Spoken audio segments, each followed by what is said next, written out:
বুখারী শরীফের 2840 নম্বর হাদিস। এই মাহে রমজানে যারা রোজা রাখেন, যারা রোজা করেন, রোজা করলে কি হবে আল্লাহ রাব্বুল আলামিন বিশ্ব নবীর মাধ্যমে হাদিসখানা বললেন। হাদিসটা আবু সাঈদ খুদরি থেকে বর্ণিত। তিনি বলেন, আল্লাহ রাসূল সাল্লাল্লাহু আলাইহি সাল্লাম বলেছেন, মান সামা ইয়াওমান ফি সাবিলিল্লাহ, আল্লাহর যে বান্দা আল্লাহ রাস্তায় একদিন রোজা রাখবে। কয়দিন? এক মাস না, একদিন। একদিন যে আল্লাহ রাস্তায় রোজা রাখবে, আল্লাহর সন্তুষ্টির জন্য, আল্লাহকে খুশি করার জন্য যে ব্যক্তি একদিন রোজা রাখবে, আল্লাহ রাব্বুল আলামিন কি করেন? বাআদাল্লাহু ওয়াজহাহু আনিন নারি ৭০ খরিফা, ৭০ বছরের দূরত্বের রাস্তা থেকে আল্লাহ পাক ওই বান্দাকে জাহান্নাম থেকে দূরে রাখবে। সুবহানাল্লাহ। অর্থাৎ আল্লাহ রাব্বুল আলামিন আপনাকে জাহান্নাম থেকে ৭০ বছরের দূরত্বর রাস্তায় আল্লাহ পাক আপনাকে রাখবেন। তার মানে আল্লাহ পাক আপনাকে জাহান্নামে দিবে না, জাহান্নাম থেকে আল্লাহ পাক আপনাকে মুক্ত করবেই করবে ইনশাআল্লাহ।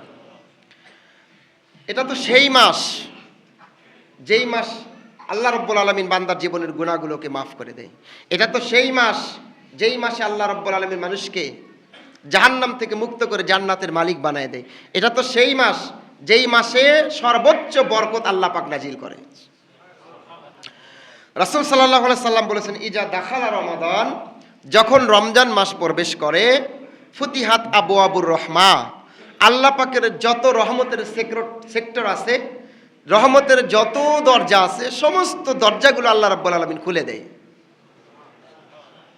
রিজেকের দরজা, হায়াতের দরজা, গুনাহ মাফের দরজা, সম্পদ বৃদ্ধির দরজা, সর্বোপরি আল্লাহ রহমতের দরজা আল্লাহ পাক স্পেশালভাবে এই রোজার মাসে আমাদের জন্য খুলে দেয়। তো আল্লাহ দরজাগুলো খুলে দেয় রহমতের। সেই দরজাগুলো কেন খুলে দেয়? সেই রহমতগুলো আমাদেরকে নিতে হবে, সেই রহমতগুলো নিতে হবে। আল্লাহ পাক নেওয়ার তৌফিক দান করুক, সকলে বলেন আল্লাহুম্মা আমিন। এই রমজান মাস সম্পর্কে আরেকটা হাদিস শোনেন। এই হাদিসটা পাবেন তিরমিজি শরীফের 682 নম্বর হাদিস। কি হাদিস? আল্লাহ রাসূল সাল্লাল্লাহু আলাইহি ওয়াসাল্লাম বলেছেন, হাদিসটা আবু হুরায়রা থেকে বর্ণিত। তিনি বলেন, ইউনাদি মুনাদিন, একজন আহ্বানকারী আহ্বান করেন, একজন ডাকনেওয়ালা ডাকেন। কি করে ডাক দেয়? ইয়া বাগিয়াল খৈর, হে কল্যাণ কামনাকারী, যারা ভালো চাও, গুনাহগুলো মাফ করে নিতে চাও, জান্নাতের পথে যারা আসতে চাও, আকবিল, তোমরা কল্যাণের দিকে ধাবিত হও। তোমরা রোজা রাখো, দান সদকা করো, সিয়াম রাখো, নামাজ পড়ো।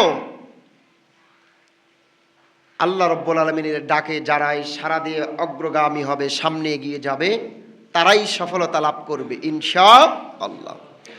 আরেকজন বলে, ইয়া বাগিয়াল খৈর আকসির, হে অকল্যাণকামী, যারা অকল্যাণ চাও, অমঙ্গল চাও, জাহান্নামের রাস্তা ধরতে চাও, এই রোজার মাস আসলে সেই আহ্বানকারী ডেকে ডেকে বলে, আকসির, থামো, অনেক হয়েছে, 11 মাস অনেক করেছো, স্টপ, থেমে যাও, আর নয়।